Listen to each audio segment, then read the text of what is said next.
पाठ 4 पत्थर पर बने निशान।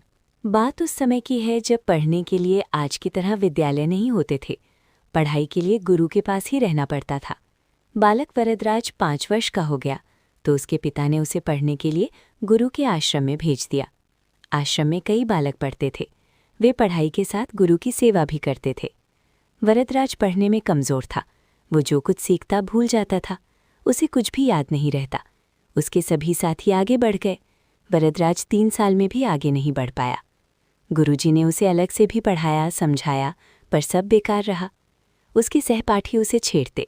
कोई भूरू तो कोई बुद्धू कहता, कोई मूर्खराज कहता। उसे रोज़ कितनी ही बातें सुननी पड़ती थीं। वरदराज देखने में सुंदर, सुशील, हष्टपुष्ट बालक था। वो पढ़ाई में एकदम कमज़ोर निकला। पढ़ते हुए 5 वर्ष बीत गए। उसे न लिखना आया न पढ़ना। एक दिन गुरुजी ने निराश होकर कहा, बेटा वरदराज, मैंने तुम्हें पढ़ाने का बहुत यत्न किया, बार बार समझाया, अलग से भी पढ़ाया, पर कोई लाभ नहीं हुआ। इससे तो यही अच्छा है कि तुम घर जाओ और घर का कामकाज करो।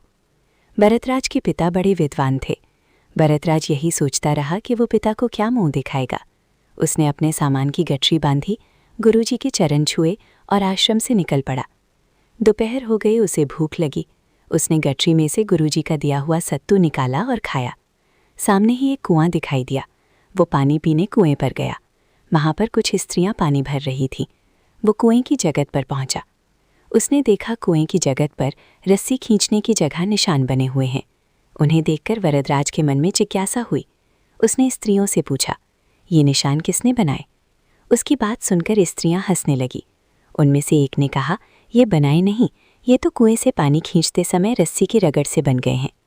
ये सुनकर वरदराज सोचने लगा, कोमल रेशों से बनी रस्सी की लगड़ से कठोर पत्थर पर इतने गहरे निशान पड़ सकते हैं, तो लगातार परिश्रम करके मैं क्यों नहीं पढ़ लिख सकता? बस फिर क्या था। वरदराज कठिन परिश्रम और अभ्यास का संकल्प लेकर गुरु के आश्रम की ओर चल पड़ा। उसके चेहरे पर आत्मविश्वास की झलक थी। वो आश्रम में पहुंचा। गुरुजी ने उसे देखकर वापस आने का कारण पूछा। वरदराज ने नम्रतापूर्वक कहा, गुरुजी, मैं तो घर ही जा रहा था, पर रास्ते से ही लौट आया। अब मैं लगन और परिश्रम से पढ़ाई करूंगा। आपको कुछ कहने का अवसर नहीं दूंगा। गुरुजी ने उसे फिर आश्रम में रख लिया और पढ़ाना शुरू किया। वरदराज पढ़ाई में मग्न हो गया। उसे भूख प्यास रात दिन का भी ध्यान नहीं रहता। इस परिवर्तन से सभी आश्चर्यचकित थे। बाद में वो बुद्धू वरदराज प्रसिद्ध विद्वान बना। करत करत अभ्यास के जड़मती होत सुजान, रसरी आवत जाते सिल पर परत निशान।